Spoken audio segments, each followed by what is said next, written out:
తీసుకుని పోయి ఆ పని ముగించుకురండి అమ్మా. ఈ హోలీ నా జీవితాంతం గుర్తుండిపోయేలా నీ మెత్తని చేతులతో నాకు కలర్స్ రైట్ కదా. లాంగ్ హెయిర్, లైట్ బియర్డ్ ఉంది. మిస్ అయినప్పుడు బ్లాక్ ప్యాంట్, పింక్ షర్ట్ వేసుకున్నాడు. బ్లాక్ స్ట్రాప్ వాచ్ పెట్టుకున్నాడు.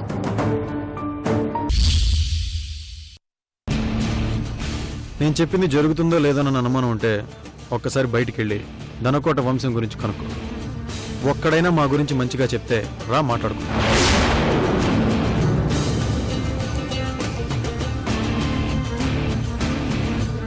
పోలీస్ కంప్లైంట్ అంటూ ఓవర్ యాక్షన్ చేస్తే నీ భర్త కూడా నీకు దక్కదు. అబార్షన్ చేయి.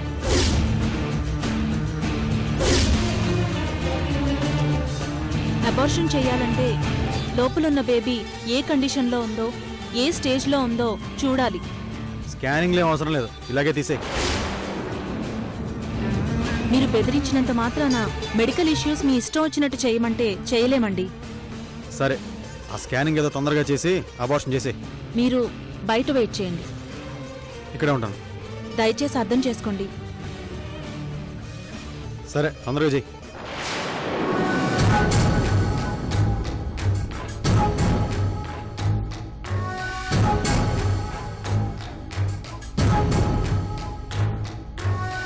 ఏంటిది?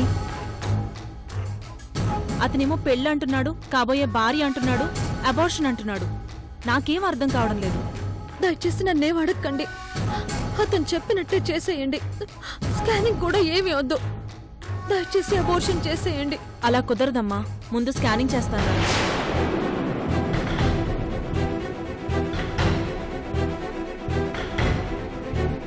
పడుకోమ్మా.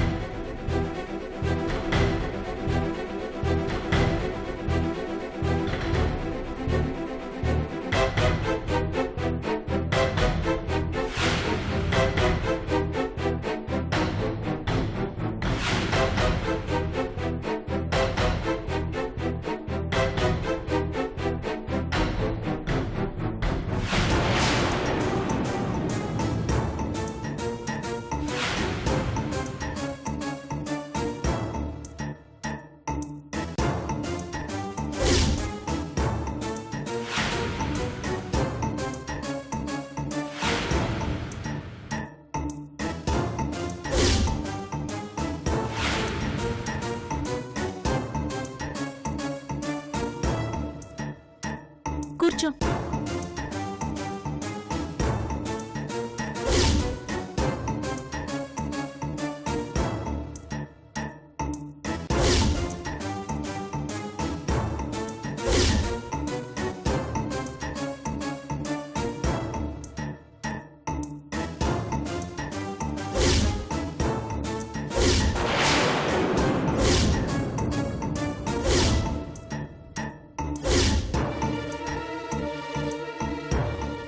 రిపోర్ట్స్ లో ఏమొస్తుందో నాకు తెలుసు doctor. Oh my god. Abortion చేస్తే నీకు నీ బిడ్డకి ఇద్దరికీ ప్రమాదం.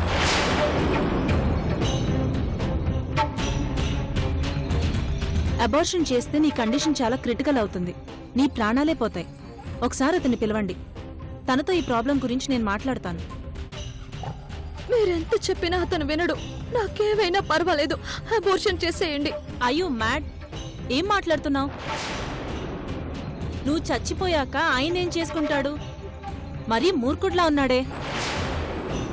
అతనికి విషయం క్లియర్గా అర్థమయ్యేలా నేను మాట్లాడతాను.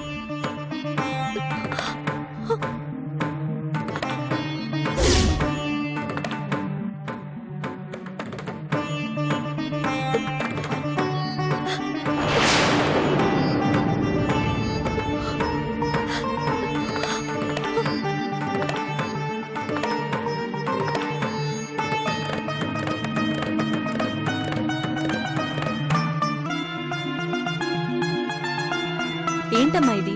ఏం జరిగింది? నాతో నిజం చెప్పు. నేను చెప్పలేను. అబార్షన్ చేసేయండి. నాకింతకు మించి వేరే మార్గం లేదు డాక్టర్. నువ్వు చేసేదాన్ని ఏమంటారో తెలుసా? మెర్సీ కిల్లింగ్ అంటారు. అంటే నన్ను చంపేయండి అని నువ్వే నన్ను అడగటం అన్నమాట. It is equal to suicide. నేనెందుకు ఇలాంటి నిర్ణయం తీసుకున్నానో మీకు నిజం చెప్తాను. అప్పుడైనా మీకు నా మీద జాలి కలిగితే మీ నిర్ణయం మార్చుకోండి. ఏంటా నిజం? మాదే భీమవరం. నాకు ఆల్రెడీ పెళ్ళయింది. నన్ను బలవంతంగా తీసుకొచ్చారు. నాకు మళ్ళీ పెళ్లి చేయాలని చూస్తున్నారు.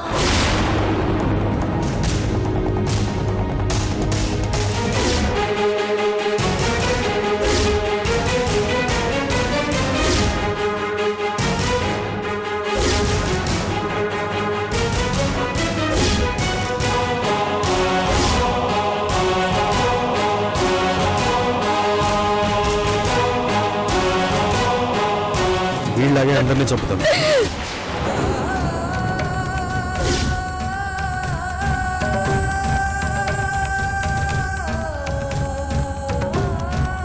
ఇంతసేపు ఏం చేస్తుంది? నా సమస్యకి పరిష్కారం నా చావే. దయచేసి అర్థం చేసుకోండి. అతనికి నిజం చెప్పకుండా అబోర్షన్ చేసేయండి. మీకు దండం పెడతాను. స్కానింగ్ అయిందా? రిపోర్ట్స్ వచ్చాయా? ఏంటి ఇంతసేపు? త్వరగా కానివ్వండి. ఏంటి చేసేది? అబార్షన్ చేయడం కుదరదు.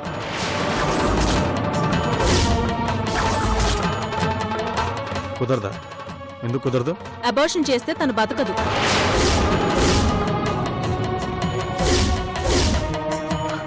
నిజం చెప్పదని కాళ్ళు పట్టుకున్నా కదంతా చెప్పాను. అయినా చెప్పేస్తుందేంటి? నా శ్వేత బతకదా? ఎందుకు బతకదు? ఎందుకు బతకదో చెప్పండి. అబార్షన్ కి ప్రెసెంట్ తనున్న కండిషన్ సపోర్ట్ చేయదు.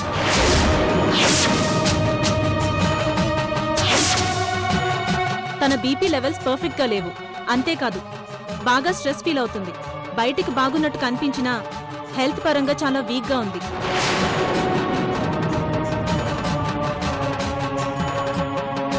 ఇలాంటి కండిషన్లో అబార్షన్ చేయడం మంచిది కాదు. చేసేమంటే చేసేస్తాను. లైఫ్ రిస్క్ అయితే రెస్పాన్సిబిలిటీ నాది కాదు. చేసేమంటారా? చెప్పండి, చేసేస్తాను. వద్దు. నా శ్వేతకి ఏదైతే నేను తట్టుకోలేను. నా శ్వేత బతకాలి. నా శ్వేత నాకు కావాలి. చెప్పండి, నన్ను ఇప్పుడు ఏం చేయమంటారు? 10 days కి మెడిసిన్ రాసిస్తాను. టైం టు టైం వాడితే వితిన్ 10 days లో వీక్నెస్ కవర్ అవుతుంది. అప్పుడు తీసుకొస్తే అబార్షన్ చేసేస్తాను.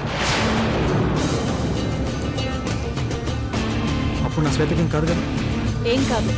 అయితే రాసివ్వండి.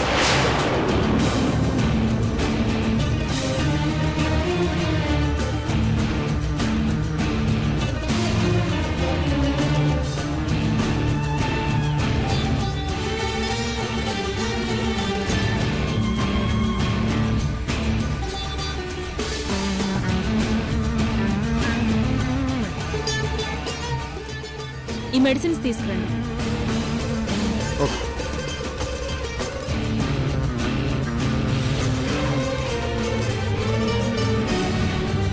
ఎందుకలా చెప్పారు? ఈ రోజు నేను తప్పించుకున్నా మరో 10 రోజుల తర్వాతనే నాకు ఈ పరిస్థితి తప్పదు కదా. నా కష్టాలన్నీ తీరిపోతాయి అనుకున్నాను. కానీ నాకు మరో 10 రోజులు ఎక్కువ నరకాన్ని అనుభవించేలా చేశారు. ఒక మాట చెప్తాను విను. ఆత్మహత్య కంటే ఆశ బలమైంది. బతకాలన్న ఆశ ఉంటే కష్టాలు కన్నీళ్లు వాటంతట అవే దూరం అయిపోతాయి. డాక్టర్ ఒక ప్రాణాన్ని నిలబెట్టాలి, ప్రాణం తీసేయకూడదు. ఈ 10 రోజుల్లో ఏ అద్భుతమైనా జరగచ్చు. నీ లైఫ్కి ఒక టర్నింగ్ పాయింట్ దొరకచ్చు. ఏ క్షణం ఏం జరుగుతుందో ఊహించలేం. ఎన్ని క్షణాలైనా నా జీవితం ఇంతే. నా జీవితమే ఒక శాపం. అబార్షన్ చేస్తే నీ ప్రాణాలకే ప్రమాదం, చేయకపోతే నీ జీవితానికే ప్రమాదం. అందుకే ఏం చేయాలో అర్థం కాక 10 రోజులు గడువు పెట్టాను. ఆ దేవుడే నిన్ను కాపాడతాడు.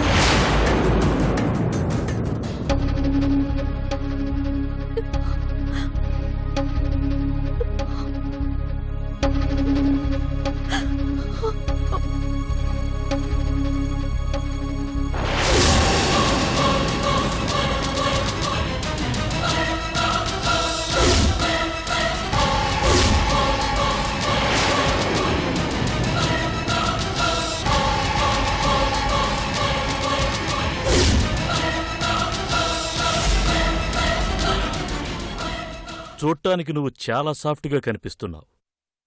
ఈ పశుపతి ముందే పెర్ఫార్మెన్సులు చేస్తున్నావంటే నువ్వు మామూలు దానివి కాదు.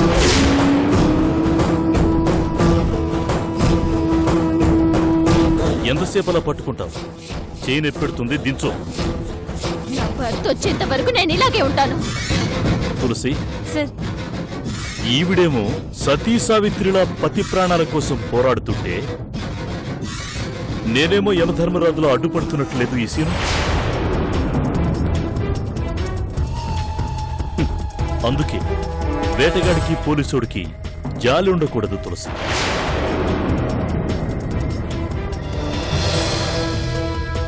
ఇప్పుడు సడన్ గా ఏ ఎస్పీనో డిఎస్పీనో కమిషనర్ వచ్చి ఈ దొంగ పోలీసాడు చూశారనుకో, నా పరిస్థితి ఏంటో చెప్పు. నాకెంత అవమానం. నా గన్ నాకిచ్చేమను తులసి.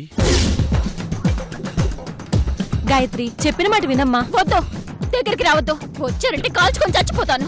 నీ భర్తను వెతికి పెట్టే బాధ్యత మాది. దయచేసి నా మాట విను. ఆల్రెడీ మా కానిస్టేబుల్స్ వెళ్లారు కదా, ఖచ్చితంగా ఇదొక ఇన్ఫర్మేషన్తో వస్తారు. మా ఎస్ఐ గారి గురించి నీకు తెలీదు. న్యాయం ఎటువైపు ఉంటే ఆయన అటువైపే పోరాడతారు. ఎవ్వరికీ భయపడరు. నా మాట మీద నీకు నమ్మకం ఉంటే ఆ గన్నిటిచ్చేయమ్మా. నేనివ్వను. నీకేం కాకుండా నేను చూసుకుంటాను. నువ్వు తొందరపాటు నిర్ణయాలు తీసుకుంటే నీ భర్తకు నువ్వు దక్కవు. నా మాట విని గన్నిచ్చేసే గాయత్రి. ఇవ్వను, ఇవ్వను, ఇవ్వను.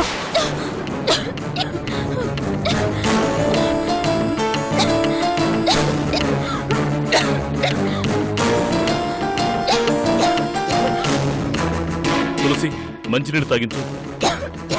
Okay sir.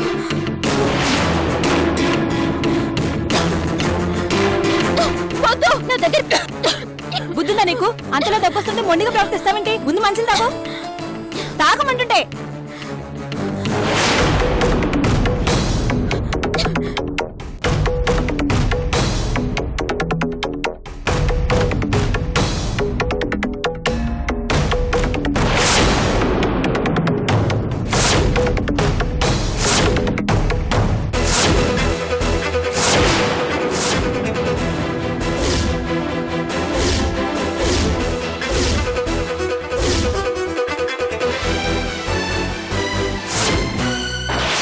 పశుపతికే దమ్కి ఇస్తావా? రివాల్వర్ పట్టుకుని నన్నే బ్లాక్మెయిల్ చేస్తావా? చస్తావా? చస్తావా? చావ్! చావు! చావ్!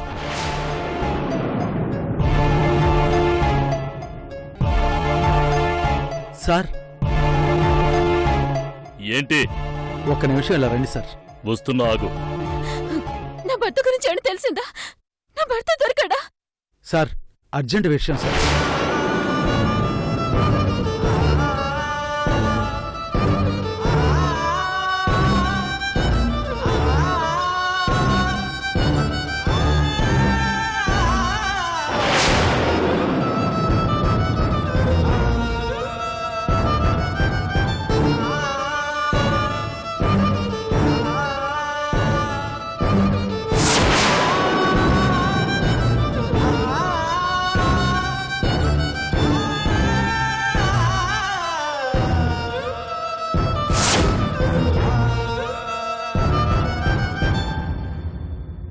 ఏమైంది సార్?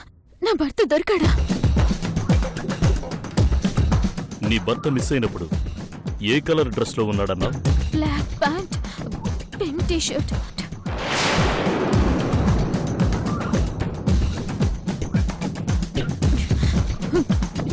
ఏం జరిగిందో చెప్పండి సార్.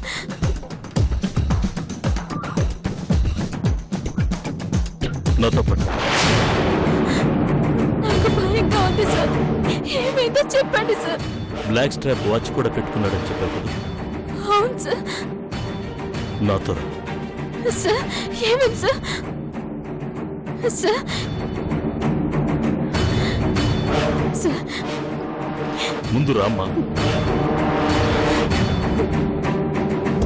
వచ్చి కూర్చో.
ఐఎమ్ సారీ అండి.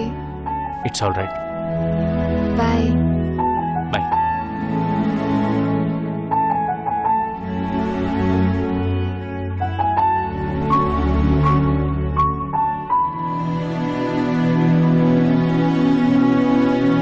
శ్వేత గురించి ఏమని అడిగితే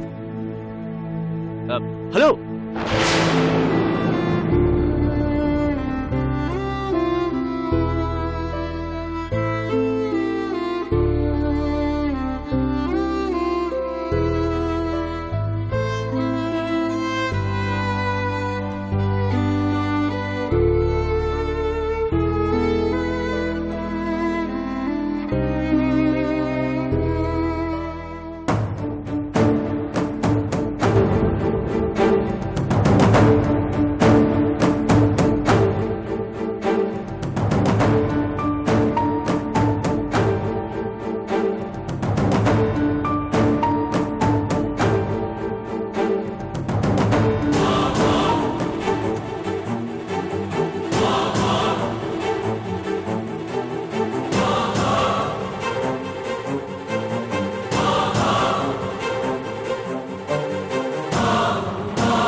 ఇక్కడికి ఎందుకు తీసుకొచ్చారు సార్?